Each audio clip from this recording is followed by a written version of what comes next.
Michael, over the last 6 months, of course, we've gone through a couple of elections.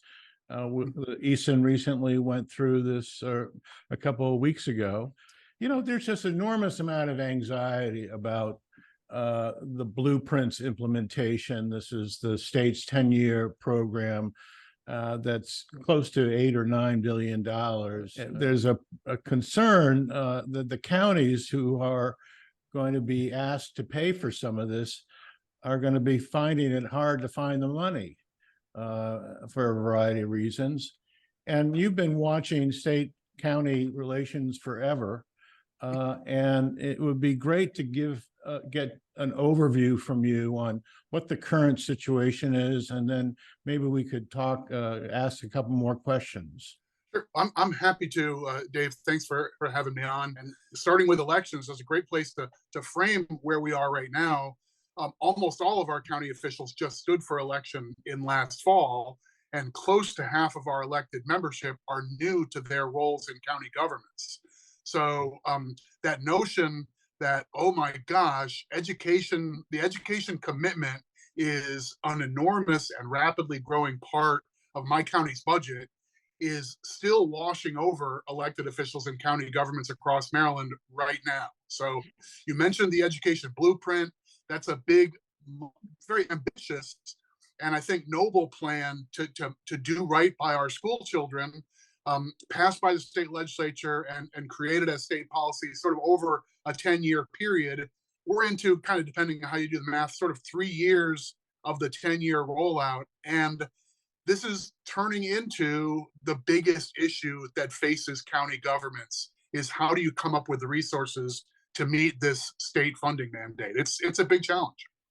Well, an example, of course, is the aspiration to have teachers be paid $60,000 after a certain milestone is reached. In Dorchester, I think the average is about 48,000. And no one knows where that money's going to come from. You're right. I think there was a good deal of work at the state level. When making big policy like this, it's pretty common for state policy leaders to get together a lot of stakeholders and do some lead up work. So there was a commission that spent, a big blue ribbon commission with lots of stakeholders, including county governments, but a lot of education stakeholders and teachers unions and so forth around the table. The idea of a floor price for entry-level teachers was definitely one of the things that policy leaders wanted as a mission, but it would be naive to think that has uniform application across the state.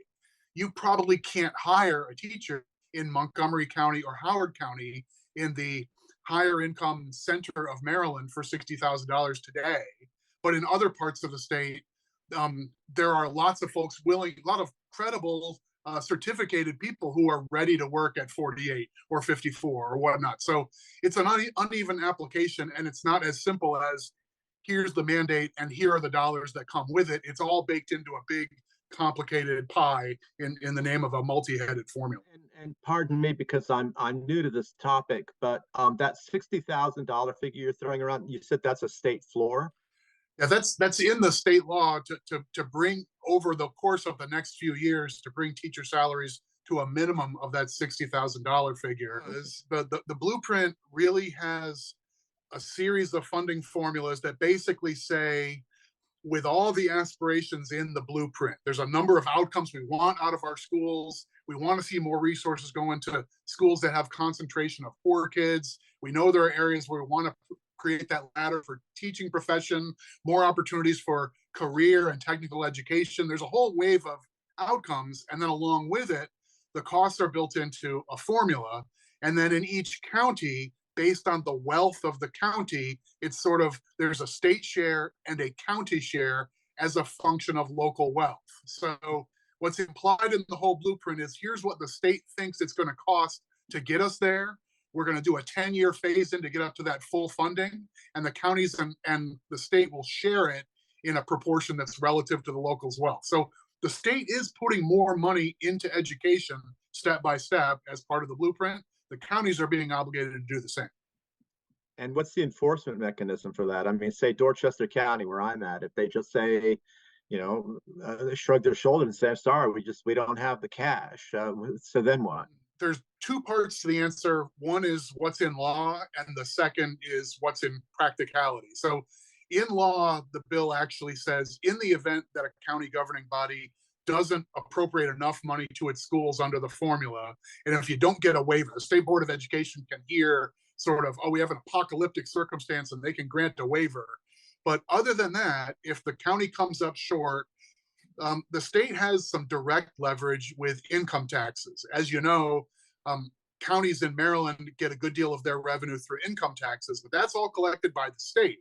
You fill out one income tax form, your return in April has a state return, and then there's a little component for what you owe your county. That's collected by the state and sent back to the county governments. So if a given county, if Dorchester County's council decided we're going to vote the schools $2 million short, the state has the wherewithal to just withhold $2 million of county income taxes and send it to the schools rather than to the county government, and basically make the schools whole. So that's nominally the enforcement mechanism.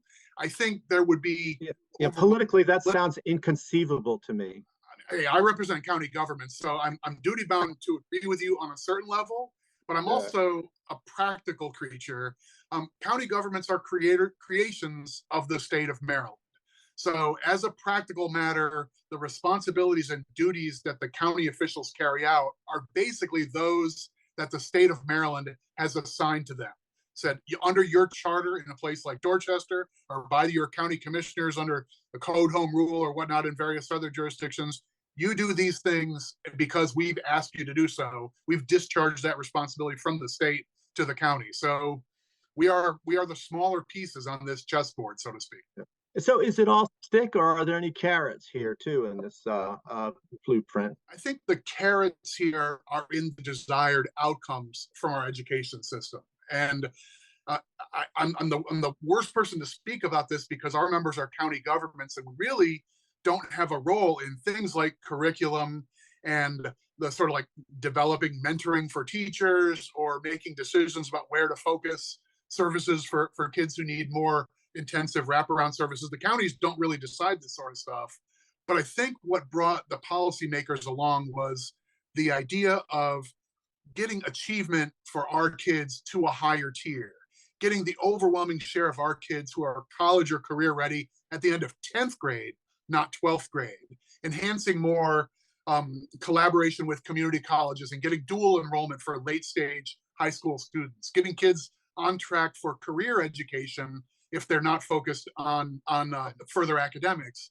All those things are, I think, desirable outcomes for your community and for your constituents. Yeah. And that was the sell to a state senator and to, I think in all candor, to a county commissioner. I think the attractiveness of great outcomes from our public schools is something that most officials at any level are reluctant to say that's not a good idea.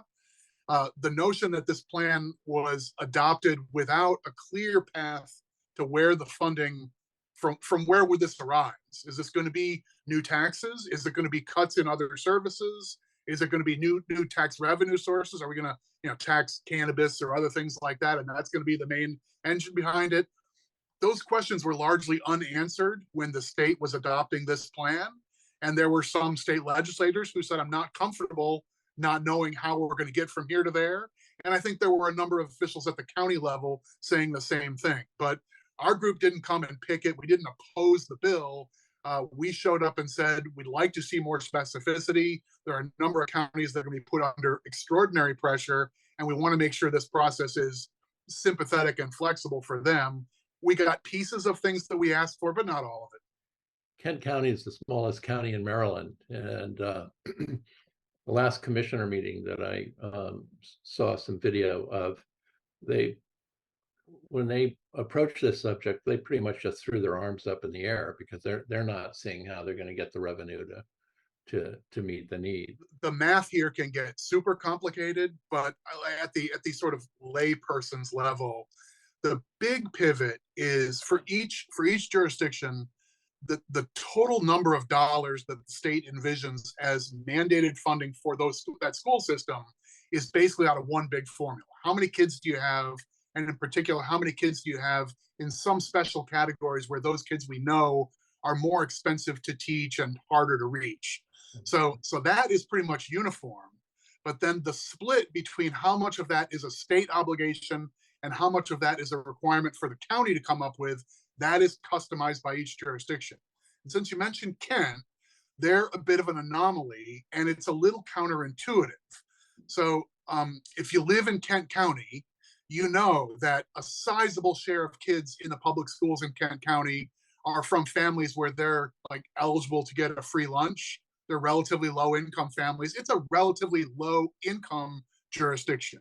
Right. But Kent County has a fair amount of property that's nice, attractive, waterside property, and has a relatively high ticket on the value of property. Mm-hmm. And one of the ways that local governments raise revenues is through their property tax. So when the state runs numbers saying how wealthy is each jurisdiction, folks who live in Kent County, for the most part, look around and see people who are, this is a low cost of living area. It's a relatively low median family income area. But because property values in some places are relatively high, the state looks at Kent County and says, that's a wealthy place. They can afford to pay more than some other jurisdictions, like a Caroline County nearby. So that's part of what works against the interests of Kent County's residents and their political leadership is Kent County's being asked to do a great deal. When you look at the funding going to schools per pupil, so try and normalize, the numbers for a giant jurisdiction like Montgomery are of a totally different world, but scale it to per pupil. Kent County's local contribution per pupil is right up there with places like Montgomery and Howard and the biggest, wealthiest jurisdictions in the state, because they're effectively being compelled to by that wealth formula. Now, I think Kent County would say we think the numbers are not quite fair and not quite reasonable. You get other folks who will sharpen their pencil and say, this is reasonable, this is fair. That's combination analytical and political judgment, but that's one of the reasons why Kent County feels like they're sort of the tip of the spear here a bit. Yeah. Michael, how optimistic are you that these resource allocation issues will be worked out, and when do you think they will be worked out? There's multiple things that would drive my answer to. I think some refinements are likely. I don't know how soon it's going to happen. One thing that's really tricky here is several years ago, Maryland voters passed a constitutional amendment saying that casino money was supposed to go into an education trust fund. And there was some back and forth about how that was worded. For a third time, voters said, yes, we want the money to go into an education trust fund. And we mean that that money is for educational improvements like this blueprint plan. What happened is that money went into a black box and has been sitting there for a number of years, building up a balance. The state basically has a piggy bank to pay for its share of the blueprint for this coming year, FY24, for FY25, and for the bulk of FY26.